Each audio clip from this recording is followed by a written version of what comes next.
Item ಯಾವುದೇ ಇರಲಿ try ಮಾಡಿ ಆಚಿ ಚಿಕನ್ ಮಸಾಲಾ. ಕರುನಾಡಲ್ಲಿ ಮತ್ತೆ ಕ್ರಿಕೆಟ್ ಹಬ್ಬದ ಕಳೆಗಟ್ಟಿದೆ. IPL ಮಹಾಸಮರಕ್ಕೆ ಚಿನ್ನಸ್ವಾಮಿ ಕ್ರೀಡಾಂಗಣ ಸಜ್ಜಾಗಿದೆ. ಪಂದ್ಯಾವಳಿ ಆರಂಭಕ್ಕೆ ಕ್ಷಣಗಣನೆ ಶುರುವಾಗಿದೆ. ಅಭಿಮಾನಿಗಳೆಲ್ಲ ಜಾತಕ ಪಕ್ಷಿಗಳಂತೆ ಕಾಯುತ್ತಾ ಇರುವಂಥ ರಣರೋಚಕ ಪಂದ್ಯಕ್ಕೆ ಕೇವಲ ಒಂದೇ ದಿನ ಮಾತ್ರ ಬಾಕಿ ಉಳಿದಿವೆ. ಹಾಗಾದರೆ ನಮ್ಮ ಬೆಂಗಳೂರಿನ ಚಿನ್ನಸ್ವಾಮಿ ಕ್ರೀಡಾಂಗಣದಲ್ಲಿ ಸಿದ್ಧತೆಗಳು ಹೇಗಿವೆ? ಭದ್ರತಾ ವ್ಯವಸ್ಥೆಗಳೇನು? ಅಭಿಮಾನಿಗಳಿಗೆ ಮಾಡಿರುವಂತಹ ವಿಶೇಷ ಸೌಲಭ್ಯಗಳೇನು? ಅದರ ಡೀಟೇಲ್ಸ್ ನಿಮ್ಮ ಮುಂದೆ.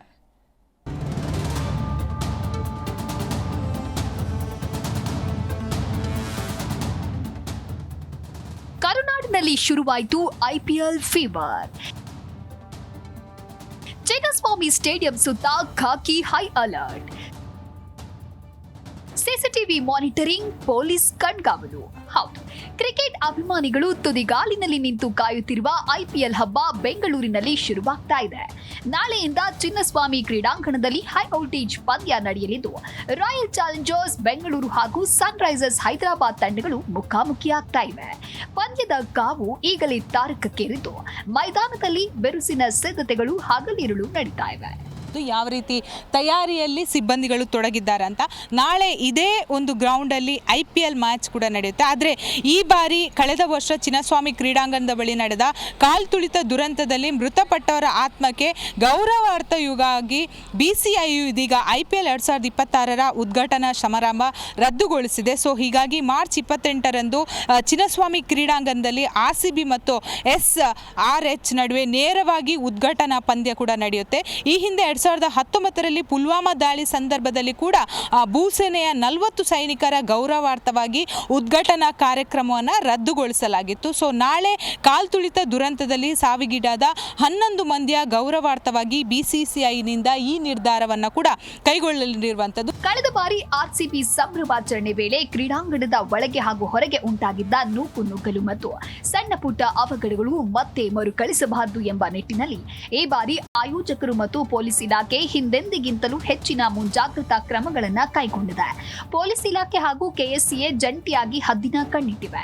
ಭದ್ರತೆಗಾಗಿ ಬರೋಬ್ಬರಿ 2,000ಕ್ಕೂ ಹೆಚ್ಚು ಸಿಬ್ಬಂದಿಯನ್ನ ನಿಯೋಜಿಸಲಾಗಿದೆ. ಸ್ಥಳೀಯ ಪೊಲೀಸರಲ್ಲದೆ NSG ಕಮಾಂಡೋಗಳು ಹಾಗೂ ನೂರಾರು ಬೌನ್ಸರ್ಗಳು ಮೈದಾನದ ಕಾವಲಿಗಿರಲಿದ್ದಾರೆ. ಪಂದ್ಯದ ವೇಳೆ ಯಾವ ಗೇಟ್ ಬಳಿ ಎಷ್ಟು ಸಿಬ್ಬಂದಿ ಇರಬೇಕು, ತುರ್ತು ಪರಿಸ್ಥಿತಿ ಎದುರಾದ್ರೆ ಕ್ಷಣಾರ್ಧದಲ್ಲಿ ಅಲರ್ಟ್ ಆಗೋದು ಹೇಗೆ ಅನ್ನೋದ್ರ ಬಗ್ಗೆ ಈಗಾಗಲೇ ಕರಾರುವಕ್ಕಾದ ಮಾಸ್ಟರ್ ಪ್ಲಾನ್ ಸಿದ್ಧಪಡಿಸಲಾಗಿದೆ. ವರ್ಲ್ಡ್ ಫೇಮಸ್ IPL ಮ್ಯಾಚ್ ಅಂದರೆ ಸಾಕು, ಕನ್ನಡಿಗರಷ್ಟೇ ಅಲ್ಲ ಬೇರೆ ಬೇರೆ ಕಡೆಗಳಿಂದ ಕೂಡ ಬರ್ತಾರೆ.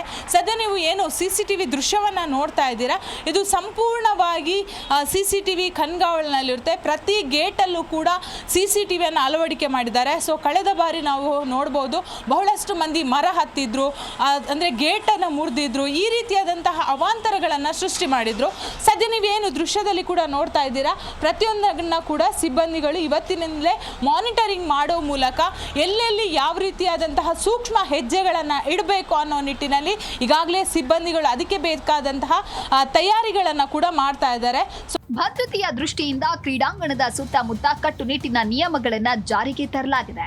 ಈ ಬಾರಿ ಯಾವುದೇ ಕಾರಣಕ್ಕೂ ಕ್ರೀಡಾಂಗಣದ ಕೌಂಟರ್ಗಳಲ್ಲಿ ಆಫ್ಲೈನ್ ಟಿಕೆಟ್ ಮಾರಾಟಕ್ಕೆ ಅವಕಾಶವೇ ಇಲ್ಲ. ಸಂಪೂರ್ಣವಾಗಿ ಆನ್ಲೈನ್ ಮೂಲಕವೇ ಟಿಕೆಟ್ ಪ್ರಕ್ರಿಯೆ ಮುಕ್ತಾಯಗೊಂಡಿದೆ.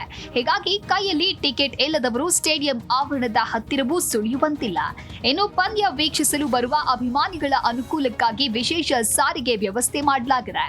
IPL ಟಿಕೆಟ್ ಹೊಂದಿರುವ ಪ್ರೇಕ್ಷಕರಿಗೆ ನಮ್ಮ ಮೆಟ್ರೋದಲ್ಲಿ ಉಚಿತ ಪ್ರಯಾಣದ ಆಫರ್ ನೀಡಲಾಗಿದೆ. ತಮ್ಮ ಸ್ವಂತ ವಾಹನಗಳಲ್ಲಿ ಬರುವವರಿಗಾಗಿ ಪ್ರತ್ಯೇಕ ಪಾರ್ಕಿಂಗ್ ವ್ಯವಸ್ಥೆ ಮಾಡಲಾಗಿದ್ದು, ವಾಹನ ನಿಲುಗಡೆ ಮಾಡಿದ ಬಳಿಕ ಅಲ್ಲಿಂದ ಸ್ಟೇಡಿಯಂ ಗೇಟ್ವರೆಗೆ ಕರೆತರಲು ಶಟಲ್ ಬಸ್ ಸೌಲಭ್ಯವನ್ನ ಕಲ್ಪಿಸಲಾಗಿದೆ. ಇದರಿಂದ ಟ್ರಾಫಿಕ್ ಸಮಸ್ಯೆಗೂ ಬ್ರೇಕ್ ಬೀಳಲಿದೆ. ಜವಾಬ್ದಾರಿ ಹೆಚ್ಚಿದೆ, ಏನು ಹೇಳೋಕೆ ಇಷ್ಟಪಡ್ತೀರಾ? ನಾವು ಈ ಸಲ ಭಾಳ ಜವಾಬ್ದಾರಿ ತೊಗೊಂಡು ಮಾಡ್ತಾ ಇದ್ದೀವಿ. ಹೋಸಲ ನಾವು ಜವಾಬ್ದಾರಿ ತೊಗೊಂಡಿದ್ವಿ, ಆ ಥರ ಕಾರಣಾಂತರದಿಂದ ಆ ಥರ ಆಯ್ತು ಅಷ್ಟೇ ಹೊರತು ಒಳಗಡೆ ನಮ್ದು ಏನಾಗಿರಲಿಲ್ಲ.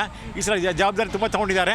ನಮ್ಮ ವೆಂಕಟಪ್ರಸಾದ್ ಅಧ್ಯಕ್ಷರು ಮತ್ತು ಕಮಿಟಿ ಸಂದೀಶ್ ಮೆನನ್ನು ಎಲ್ಲ ತುಂಬ ಇಂಟ್ರೆಸ್ಟ್ ತೊಗೊಂಡು ಭಾಳ ಇನ್ವಾಲ್ವ್ ಆಗಿ ಸೀರಿಯಸ್ ಆಗಿ ಮಾಡ್ತಾ ಇದ್ದಾರೆ.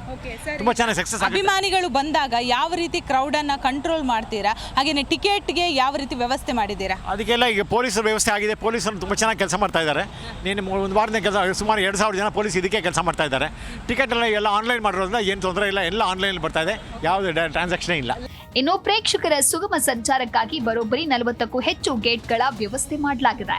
ಈ ಹಿಂದೆ ಇದ್ದ ಕಿರಿದಾದ ಗೇಟ್ಗಳನ್ನು ಅಗಲೀಕರಣ ಮಾಡಲಾಗಿದ್ದು ಪ್ರವೇಶ ಮತ್ತು ನಿರ್ಗಮನ ಅತ್ಯಂತ ಸುಲಭವಾಗಲಿದೆ. ಎಲ್ಲಕ್ಕಿಂತ ವಿಶೇಷ ಹಾಗೂ ಕನ್ನಡಿಗರಿಗೆ ಹೆಮ್ಮೆಯ ವಿಚಾರ ಅಂದ್ರೆ ಈ ಬಾರಿ ಕ್ರೀಡಾಂಗಣದ ತುಂಬೆಲ್ಲ ಕನ್ನಡದ ಕಂಪು ಪಸರಿಸಿದೆ. ಸ್ಟೇಡಿಯಂನ ಮೂಲೆ ಮೂಲೆಗಳಲ್ಲಿ ಗ್ಯಾಲರಿಗಳಲ್ಲಿ ಕೆಂಪು ಹಳದಿ ವರ್ಣದ ಕನ್ನಡದ ಬಾವುಟಗಳು ರಾರಾಜಿಸ್ತಾ ಇವೆ. ಕ್ರೀಡಾಂಗಣದ ನಾಮಫಲಕಗಳು, ಸೂಚನಾ ಬೋರ್ಡ್ಗಳು ಕಡ್ಡಾಯವಾಗಿ ಕನ್ನಡದಲ್ಲಿಯೇ ಕಂಗೊಳಿಸ್ತಾ ಇದ್ದು ಕನ್ನಡಿಗರ ಎದೆಯುಬ್ಬಿಸುವಂತೆ ಮಾಡಿದೆ. ಸೊ ನಾವೀಗ ಪೊಲೀಸ್ ಔಟ್ಪೋಸ್ಟಲ್ಲಿದ್ದೀವಿ. ಇಲ್ಲಿಂದ ನಾವು ಎಲ್ಲಿ ಸ್ಟೇಡಿಯಂ ಅಕ್ಕಪಕ್ಕ ಬೌಂಡ್ರೀಸ್, ಪೆರಿಮೀಟರ್, ಸ್ಟೇಡಿಯಂ ಸ್ಟ್ಯಾಂಡ್ಸ್ ಒಳಗಡೆ ಮತ್ತು ಎಲ್ಲ ಕಡೆ ನಾವು ಮಾನಿಟರ್ ಮಾಡ್ತಾಯಿದ್ದೀವಿ. ಸೊ ಎಲ್ಲ ಫೀಡ್ಸ್ ನಾವು ಇಲ್ಲಿ ತಂದು ನಮ್ಮದು ಅಪ್ಲಿಕೇಶನ್ ಇದೆ ಜಾರ್ವಿಸ್ ಅಂತ. ಜಾರ್ವಿಸ್ ಅಂದರೆ ನಮ್ಮದು ಎ ಐ ಸಿಸ್ಟಮ್. ನಾವು ಇಲ್ಲಿ 3 ಸಿಸ್ಟಮ್ ಹಾಕ್ತೀವಿ. ಇದು ಬೇಸಿಕ್ಲಿ ಪೊಲೀಸ್ ಅವ್ರಿಗೆ ಕುತ್ಕೊಂಡು ಮಾನಿಟರ್ ಮಾಡಲಿಕ್ಕೆ. ನಮ್ಮದು ಎಲ್ಲೆಲ್ಲಿ ನಾವು ನಮ್ಮದು ಅನಲಿಟಿಕ್ಸ್ ರನ್ ಮಾಡ್ತೀವಿ. ಈಗ ಅನಲಿಟಿಕ್ಸ್ ಅಂದರೆ ನಿಮಗೆ ಈಗ ಕ್ರೌಡ್ ಡೆನ್ಸಿಟಿ, ಈಗ ಒಂದು ಜಾಗದಲ್ಲಿ 50 ಜನರು ಒಮ್ಮೆಲೆ ತುಂಬಿದರೆ ನಮಗೆ ಅಲರ್ಟ್ ಬರುತ್ತೆ AI ಇಂದ. ಒಟ್ಟಲ್ಲಿ ನಾಳೆಯ ಹೈ ವೋಲ್ಟೇಜ್ ಕದನಕ್ಕೆ ರಾಜಧಾನಿ ಸರ್ವಸನ್ನದ್ಧವಾಗಿದೆ. ಆಟಗಾರರಿಗೆ ಅತ್ಯುತ್ತಮ ಪಿಚ್, ಪ್ರೇಕ್ಷಕರಿಗೆ ಸಕಲ ಸೌಲಭ್ಯ ಹಾಗೂ ಬಿಗಿ ಭದ್ರತೆಯೊಂದಿಗೆ ಚಿನ್ನಸ್ವಾಮಿ ಕ್ರೀಡಾಂಗಣ ಮಧುವನ ಗೆತ್ತಿಯಂತೆ ಕಂಗೊಳಿಸ್ತಾ ಇದೆ. ಇನ್ನೇನಿದ್ರು ಮೈದಾನದಲ್ಲಿ ಬ್ಯಾಟ್ ಬಾಲ್ ನಡುವಿನ ಕಾದಾಟ, ಸಿಕ್ಸರ್ ಬೌಂಡರಿಗಳ ಸುರಿಮಳೆ ಹಾಗೂ ಸ್ಟೇಡಿಯಂ ತುಂಬೆಲ್ಲ ಮೊಳಗುವ RCB ಎಂಬ ಜಯಘೋಷವನ್ನ ಕಣ್ತುಂಬಿಕೊಳ್ಳುವುದಷ್ಟೇ ಬಾಕಿ. ಭವ್ಯ ಸುನೀಲ್, ಜಿ ಕನ್ನಡ ನ್ಯೂಸ್.